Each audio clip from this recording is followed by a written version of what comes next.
this is what I'm here to tell you, inshallah, that a beautiful life is not about having money. It's not about having fame. It's not about being popular. It's all of these factors are there for you to live life in a content way. But that is not the ultimate happiness. That is not the ultimate beauty. What is the ultimate beauty? What does it mean to say that, okay, I have a beautiful life? It is knowing who Allah is. Ma'rifatullah, right? And it's not just ma'rifah. It's not just a'raf. It's not just knowing. It's ilm. It's that knowledge that you have. And what is it? The kind of knowledge, it's not just any knowledge that you're learning. It is ilman nafi'a, right? And that's when we ask Allah, right, to grant us the ilman nafi'a. What is ilman nafi'a? What does that mean? It means that beneficial knowledge, a knowledge that will not only benefit you in this dunya, in this world that we currently live in, but please excuse me, but it is also that knowledge that will benefit you in your akhirah, in the hereafter. That knowledge from the moment you die that will be asked of you. And how will it be asked of you? The three questions of the grave. Man rabbuka? Who is your Lord? Ma dinuka? What is your religion? Right? And man nabiyuka? Who is your prophet? How would we be able to answer these questions if we don't live by this every single day, right? And that's what, inshallah, this is what the series is all about every Tuesday and every Thursday. We're here to talk to you about what a beautiful life is, right? How can I live my life in a way that will be easy? That doesn't have to mean that just because you have a difficult situation, you don't have to be like, okay, you know what, I completely ignore that situation and just live on my life. No, it's how you take care of that, gather all of that, and let it go with ease, and you'll see it yourself, right? And that's inshallah what we're going to talk about. So we're on the gems of Surah Al-Fatiha. And why are we talking about Surah Al-Fatiha? Well, two things. So first of all, in the classes that I have, that I was doing at East Plano Islamic Center for the youth girls, ages 16 to 19, what were we talking about? The name of Allah, Al-Fattah, right? Allah, the opener. And last class, that is also up on YouTube, we talked about how in this situation that we're currently in with the coronavirus pandemic is how Allah has actually opened many opportunities. Allahu al-Fattah. And yet he, even in this circumstance, he opened opportunities for you in ways that you would not have imagined before, right? And as days go on, you start to discover something else about yourself. You start to discover some things about your family members that you might have not known before. They're your family members, but you did not know that your sister actually liked playing this board game, or that your mom really liked this dessert that you made, right? Or your dad really liked this book that was just in your room, and your dad one day just came by your room and was like, oh, hey, you know what? I would like to borrow that book. Started reading it, and he's like, I love this book, right? SubhanAllah. It's these little things that you're starting to get to know about your family. And I know, again, and I'll mention this every single time to you all, and once again, it's not easy being with your family 24/7 almost, right? You'll have your mom checking in on you, just randomly just checking up to see, what are you doing? What are you up to, right? Who are you talking to? Why are you doing this? Why aren't you doing that? Why aren't you doing the house chores? Have you cleaned up this house? Have you cleaned up your room, right? We hear our mom's voices are on repeat. And I get that. I get that that's what, that for you, it might be like, oh my gosh, here we go again. I just want to get out. I just want to leave. I just want to break, right? And yes, inshallah, Allah will make this situation easy for you. How? How? Just call upon Allah. Allah, I need your help. I need that patience. Please give me this patience to deal with this, to deal with the situation, for me to not go out. I need a social life, right? It's now come to the fact that we need it, but Allah has kept it away from us, right? He's withheld it for just a little bit. And if you were following yesterday's series as well, and for that on Mondays and Wednesdays, we do the promises of Allah. And in that one, in Surah Al-Baqarah, Allah clearly says, right, that it is I who gives and it is I who withholds, right? So Allah is the one that will give and Allah is the one that will withhold. It is entirely up to Him. But when He withholds from a believer, and what do I mean by that? When He keeps something away from a believer, right? The next ayah that we've got many ayahs, and subhanAllah, Surah Al-Baqarah may be very, very long, right? It's a surah that we're just like, wow, okay, this is very long. But in Surah Al-Baqarah, ayah says, perhaps there may be something that is good for you, but you don't think it's good. Or perhaps that there's something that is bad for you, but you think it's good, right? What does that mean? That sometimes our situations, we think right now the situation is bad, right? We think that the situation is really bad. And if you look at it like, if you kind of look at it through a microscope, or like, day by day, and just sort of like chart out like, okay, this hour, where is it that, I'm agitated, or I just want to just stay away from everyone. I don't want to talk to anyone as in my family. I just want to focus on my, friends, and just, stay away from everyone else. So if you look at all of these things, to us it might be like, oh, this is seriously bad.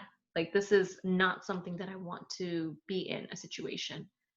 But what does Allah say? Perhaps that it is good for you, that we do not know, but Allah huwa al-alim. Allah knows. Allah is the all-knowing.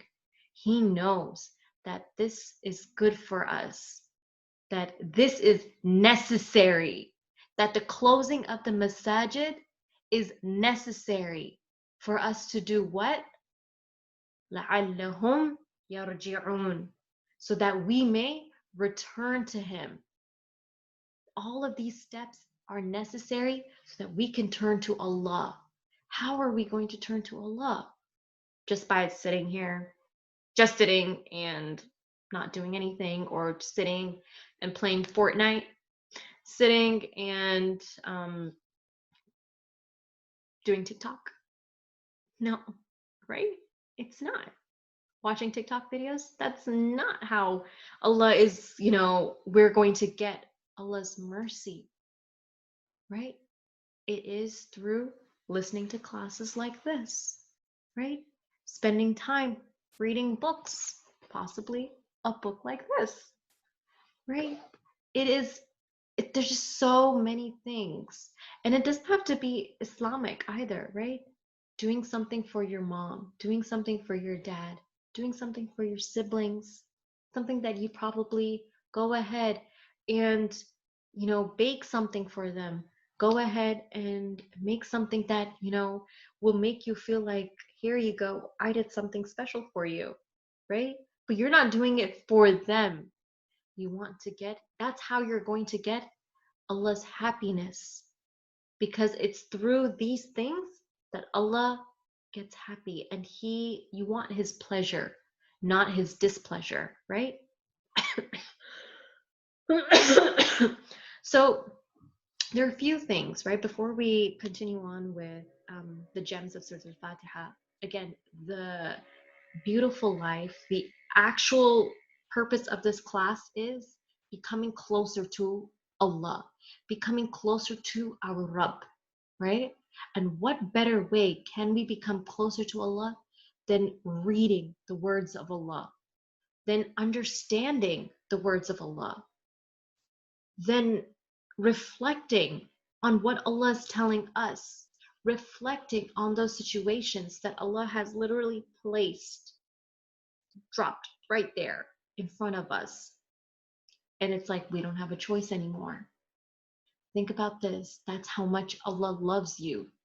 Allah did not want you to leave this earth, to leave this dunya without facing this calamity, without facing this negative situation. Why? Why does Allah not want you to leave this earth without dealing with this first? Because He wants you to get that reward. That's how much He loves you. He loves you so much that He knows that this believer of mine, for example, now, I mean, if I had seen you guys up front, I would use your name personally, but I'm going to use my name now. So Allah is basically saying, Sophie, I want you to go to Jannah. And how are you going to go to Jannah? By dealing with the situation, but not dealing with it while complaining and be like, this is so exhausting and annoying and I hate this. I just want to leave. I just want to run away. No, instead, it's dealing with it patiently. It's keeping it that, okay, I've got this. I can do it, right? Now, so this is the purpose of, again, the series, A Beautiful Life, knowing who Allah is and living with Allah in your heart every single day, with every single situation that comes in our life, whether it is good or whether it is bad. But we have Allah living in our heart. And that is what a beautiful life is all about. All right. So now we've started, and last class we were on Bismillahir Rahmanir Rahim, right? We talked about what Bismillah is. Bismil, like in the name of Allah. So we talked about what are the virtues of when you say Bismillah, and what do I mean by virtues? What are the benefits, right? When should we say Bismillah? And we talked about like examples of not saying Bismillah when you're doing something like you're not supposed to be doing, and in situations where you want the barakah, Allah's barakah, right? Allah's blessings. So obviously you're going to say Bismillah during those times, right? And so we spoke about that. We talked about what the name of Allah actually holds, the weight of it, right? And we talked about different situations where we say Allah's name and how heavy it is on the tongue, and the purpose of La ilaha illallah. We talked about the 6 pillars of Iman, pillar number 1 for that, which is belief in Allah. And belief not only in Allah, but belief in the names of Allah and His attributes. So we talked about that too last class. So if you want to listen to that again, please go ahead. That should be up on YouTube as well. And you can just go back and go over that, inshallah. Now we're going to talk about, so we said Bismillah, and now we're on Ar-Rahman, Ar-Rahim. Ar-Rahman, Ar-Rahim, all right? And this is where it makes you wonder, what does Ar-Rahman, Ar-Rahim mean, right? So we've got Ar-Rahman. Let's start with that. What is the root word? Rahim, Rahma, right? Allah's mercy, okay? Now, they're very, very similar, but at the same time, they're also very different, all right? Now, again, the purpose of this class is names of Allah, knowing who Allah is. So Ar-Rahman, Allah is the most merciful, right? But the most merciful, when we're talking about it, we're talking about how vast Allah's mercy is. And what do I mean by how vast Allah's mercy? Like, what does that mean? It means how wide it is, right? It means that Allah, like, you cannot even imagine how merciful Allah is. That there is more of Allah's mercy than Allah's anger. that it actually, to earn Allah's mercy, to earn Allah's happiness, you can do way more things than earn his anger, to get his anger. And you don't want that, right? But Allah says, turn to me. Just turn to me and I will forgive you. I will forgive you. Ar-Rahman, right? And this is a point that I want you all to know, that Ar-Rahman specifically is not just for us as Muslims, right? It is for everyone, for all believers and disbelievers. And that's something that I want you all to just realize, that Allah's mercy is not just limited to us. How do you say that, right? How is Allah's mercy not just limited to us? Think about this. Is it not Allah's rahmah that He provides food, shelter, water to the disbelievers? Is it not Allah's mercy that this coronavirus pandemic, yes, absolutely, there are so many that are being affected by it. But Allah could have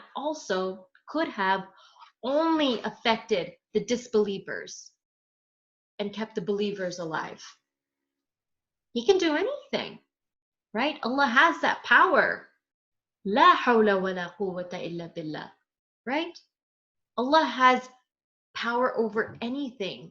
So this is not just something that we can be like, oh, okay, Allah does not have power over some things. Allah has power over a few things and that's it. No, Allah has power over everything. And so this is something that we need to remind each other, that this is Allah's mercy, that He has power over this, right? So this is Ar-Rahman. And so this is an ayah this is an ayah from the Quran. And this is where you can understand where Ar-Rahman is used and how it's used in a general way. Okay?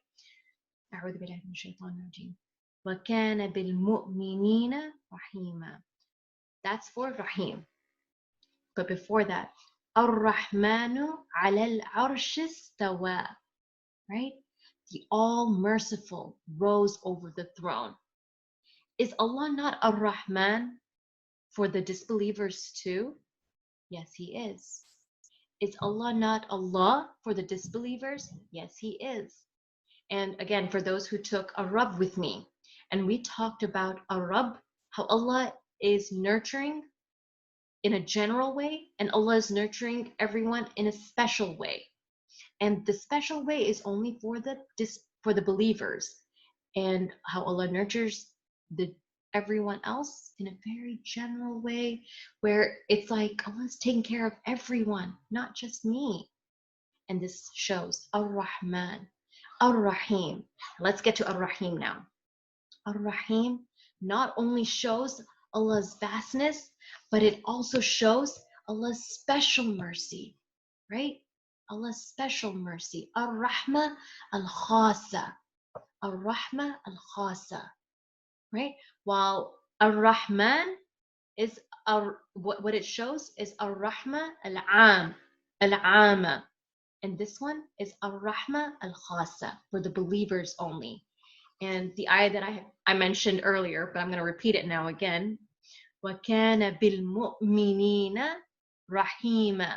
He is most merciful to who? The believers. Rahima. وَكَانَ بِالْمُؤْمِنِينَ رَحِيمًا. And Ar-Rahman, how is it used?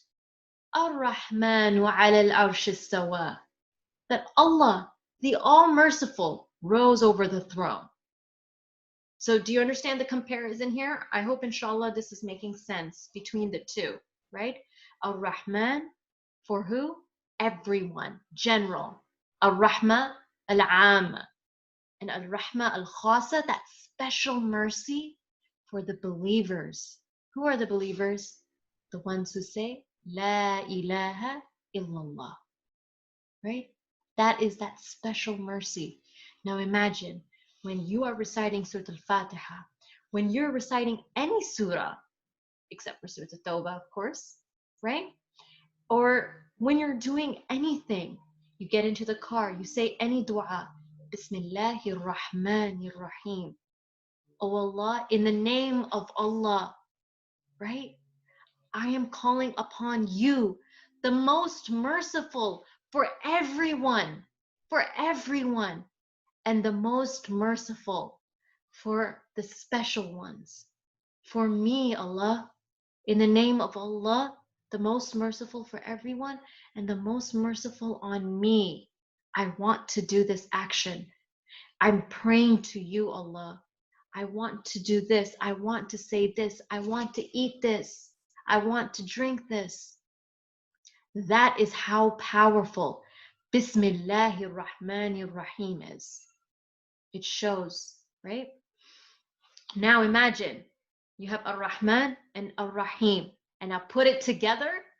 How powerful is this? It's unbelievable, right? And it just shows that nothing in the Quran is random. Nothing in general is random to Allah. Everything, every little thing, there is a purpose behind it. There's a hikmah behind it. There's a wisdom behind it. And it's not our wisdom. It's not our, logic or our reasoning. In the eyes of Allah, in the eyes of this dunya, we are nothing. We do not have that knowledge that Allah knows. We are not aware of what's going to happen to us let's think about this practically now. The steps that we take, the decisions that we make in our life, who we befriend, right? The actions that we do, who we go out with, who we talk to, what we say, we swear, right? What is the impact of the words that we say, the words that come out of our mouth? What is the impact in our heart? What is it?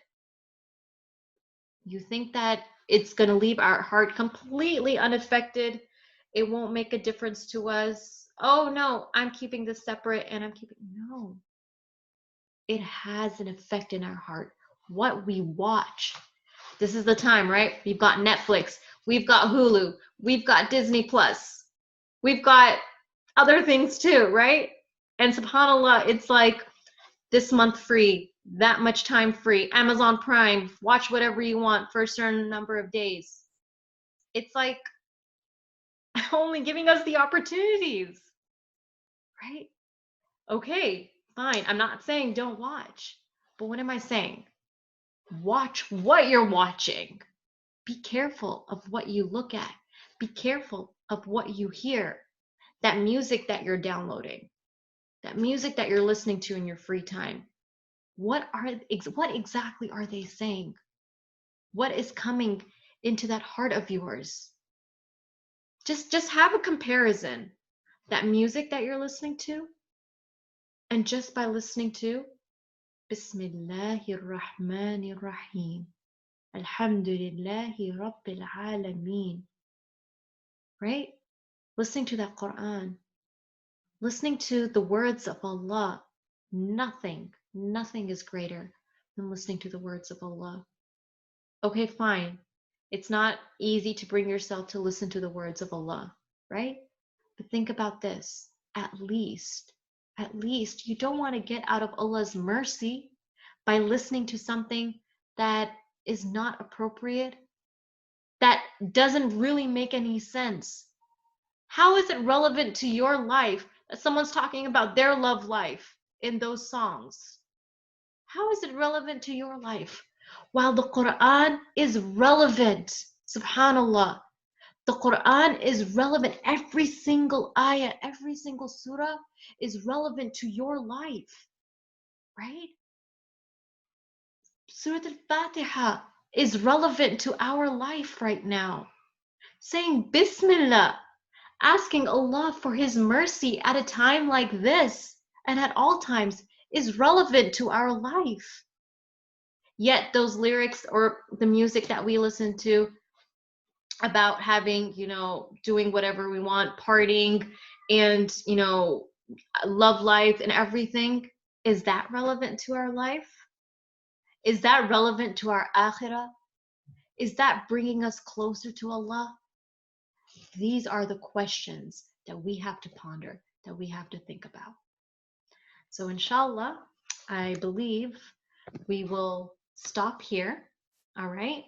And inshallah, bi'idhnillah, we're going to continue on Thursday. And again, this is a reminder, the reason why we are taking our time in this, the gems of Surah Al-Fatiha, it's that, you know, subhanAllah, we take things for granted, and we also take things very lightly sometimes. The reason behind Surah Al-Fatiha, many of us don't know why we say it. Why we say it a minimum of 17 times a day. But if we look at this small action, this small command from Allah, why do you recite Surah Al-Fatiha? If we look at just this and look at it through a magnifying glass and understand the intensity, the, you know, how big of a thing it is for us to really understand this surah, then this will take time. But this will what? It will help our relationship with Allah. So that when I want to wear the hijab, I know who I'm wearing it for. I'm not wearing it for my mom or my dad or because what the family is going to say. I'm wearing it for my Rabb. I'm wearing this hijab for Allah. But again, how can I wear this hijab if I don't know who Allah is? How can I do anything if I don't know who my Rabb is? And that is what we have to know, who Ar-Rahman is, who is Ar-Rahim. So inshallah, we're going to stop here. And we will continue next on Thursday, inshallah. And tomorrow, inshallah, we will be continuing with the promises of Allah in the Quran. So do stay tuned for that. سبحانك اللهم وبحمدك نشهد أن لا إله إلا أنت نستغفرك ونتوب إليك. May Allah accept from each and every one of us. جزاكم الله خير. Assalamu alaikum wa rahmatullahi wa barakatuhu.